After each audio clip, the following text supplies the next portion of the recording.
Hey guys, Ken here with Tags Canine. Cat's with me as well. Say hello. All right, guys. I want to shoot a quick video today about the Transitional Lifeline. At this point in stage in the game, when we go to introduce this tool, this is really where the dog starts to take the beginnings of the conversation it learned, the different types of pressure and the different ways of communicating through pressure. And this is just another way that we're going to be able to have this conversation with the dog. And this is going to be your main tool that's really going to help you achieve the desired results of establishing leadership, not only the in-home structure, but now when you go out on the walk, when you're on your migration walk, when you guys are walking together, that it is exactly that. You're walking together, not your dog dragging you down the street. If you haven't got one, I will make sure that one's provided for you. These are the step-by-step directions on how to put the physical tool on. I do recommend practicing this multiple times, just the tactile handling of the leash, because if you just take it, try to put it on the dog, you're gonna fight a little bit with it, and you might be frustrated quicker. So we want to prevent that. But if you have any questions, you can always go to caninelifeline.com. The leash, when one was given to you, should have been a card with it, a small card with the directions in there, picture step by step, as well as there is a scan code on the back that you can scan right to a video that'll explain it. So when you pick up your leash, you're going to have on one side, you're going to have the handle, and on the other side of the leash, you're going to have this big mess of stuff.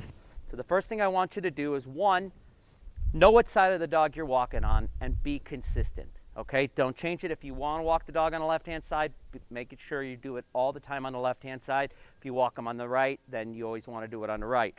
The reason why this is important is, one, dogs want consistency. It's part of the leadership program. So in the rules, dogs want things to be, patient, consistent. They can count on that. So that stems all the way down to the walk, okay? When we take the dog for the walk and we take the tool, the first thing we want to do is get the tool out of our way. So the first thing I do is the hand or the side that I'm walking the dog on. For me, it's left-handed. I'm going to take the handle and put it around my left wrist. And now I'm going to grab the tool. And when I grab the tool, what you're going to see, and I hope, Kat, you can zoom in on this and get this, but you see how this rope's sliding up and down with this silver ring? All right. Okay, this ring has to be on the side. The rope has to slide towards you on the side that you're walking the dog. If you decide that you want to walk the dog on the right-hand side, but you don't flip the ring around, the rope is going to get bound up on top of each other, make an inconsistent pattern, and the dog's going to spend more time really frustrated with the tool. So we don't want it. We want to minimize that. So get yourself ready before you even put it on the dog. Second of all, when you're ready to put the tool on the dog, what I like to do is make sure that you have a drag leash on. Maintain some sort of control, because he's going to be excited. He knows he's going for a walk, so they're going to be hopping and bopping around. It's going to be harder to get the tool on properly. So always have a tool that you can maintain control of. With the drag leash, we just step on the leash. You've always got control. Now, we take our big loop as we take our handle. I took my handle, I get it out of the way, it's around my wrist. I go down to the bottom and I make one big loop. Now when I make a big loop, I want all of this stuff to slide down, to be down, hanging at the bottom of the loop. Now, double check your ring. Left-hand side, I'm going to have the ring slide over the left-hand side towards me. I'm going to walk up and I'm going to grab the back of the dog's collar. The first thing I grab, I have maintained control with the drag leash. I'm going to grab the back of the dog's collar, and I'm going to put the loop over his neck, over his head, around his neck, and then once it's behind his neck, I want you to pinch the front. Once again, pinch the front of this rope. So as we let it hang down, we pinch the front of the rope, and you can kind of see how the ring slides. So the head goes here, the beak goes here. Head goes here, beak goes here. I slide it over the head. Maintain control of the animal. Pinch the front, slide it over the beak. Now what I'll do is I'll pull up and I'll slide down the tab. Now I want you to look at something, guys. When we slide down this tab, when I apply pressure, you can see that it's coming over towards the right-hand side of the dog's head. All right, this silver ring and this black tab have to sit directly at the back of the head.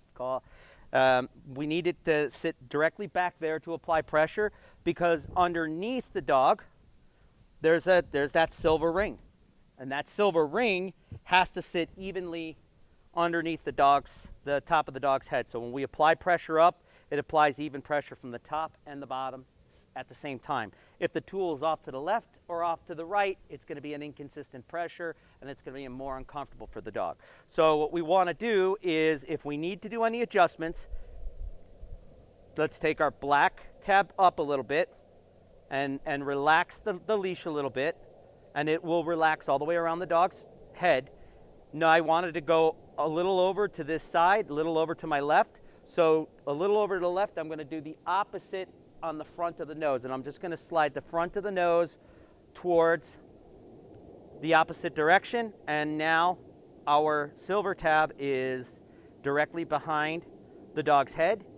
We do another quick check, make sure that it looks like it's sitting properly underneath.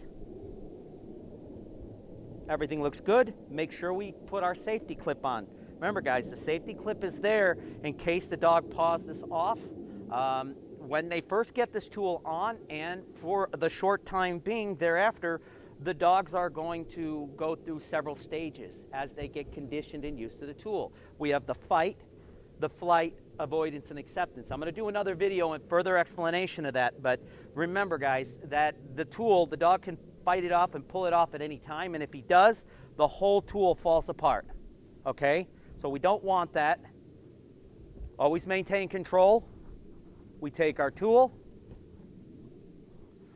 we go to the side of the dog that we want to walk him on, get the handle out of the way.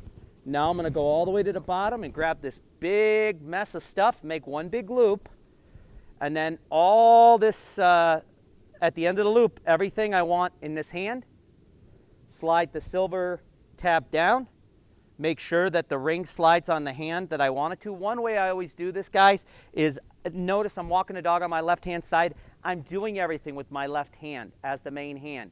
If you try to do it this way and you're fighting with the dog in front of the dog, you might struggle a little bit. So all you got to do is make sure the big loop goes over the head, pinch the front, and trust me, guys, after a while you'll get really good at this. You'll just pop it on and off and you won't have any problems. Make sure that our ring sits even, that the tool is in fact high and tight all the way around the dog's head, and make sure your safety clip's set. Other than that, guys, you're good to go. This is how you would put on the Transitional Lifeline. I recommend practicing it multiple times tactilely with your hands before you even mess with the dog, and then that way the dog will feel more confident when you go to put it on. All right? Thanks for choosing Tags Canine.